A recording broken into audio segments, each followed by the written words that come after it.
A lot of the people in the Transkei make a living through cannabis. It's very normal for the whole family to be involved in a cannabis farm.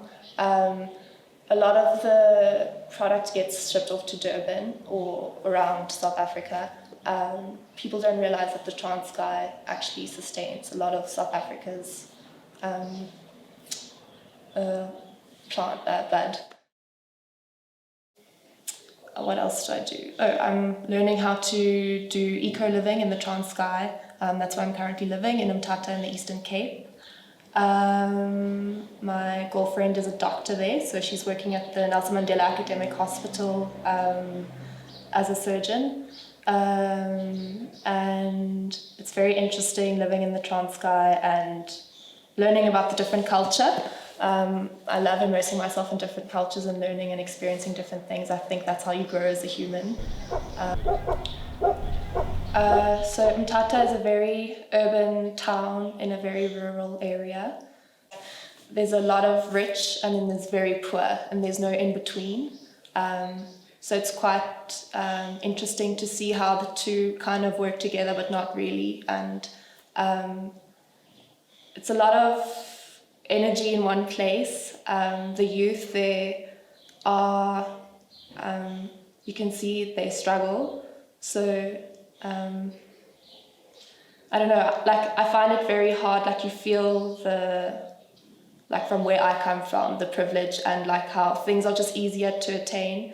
Whereas you have just to get to school, you have to walk like an hour or 2 hours from the village and then catch a taxi at whatever hour in the morning to get to school. And then you only get home at like 7 o'clock in the evening, assuming that the children have homework, like it's a long day.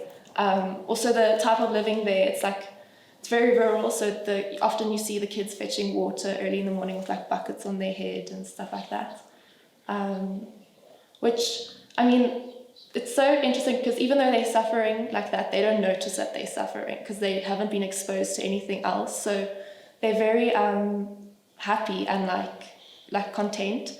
Whereas when I come to Johannesburg, people are struggling and they show you that they're struggling and like they're quite aggressive in their ways of like trying to get by.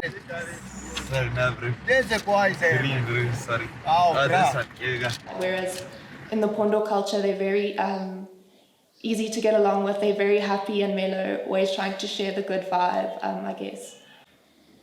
It's very interesting when you go on the beach in Mthatha, there's no one else, well in the Transkei, there's no one else but like cows that are roaming around on the beach.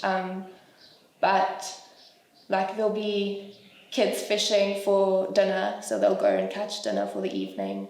So it's very like they live off the land, which I find is quite incredible. But that's also, it's a whole different thing. I find it quite incredible because I've experienced city life, whereas for them, this is like a daily struggle and they're trying to get out of that in a sense. So I find it incredible, whereas for this little boy, he's probably like, oh my gosh, I can't believe I have to come catch fish again or something, you know. Yeah, it is funny to me that like as like a huge trend at the moment is like vegetarianism, veganism, sustainability. It's such a trend, and I don't think...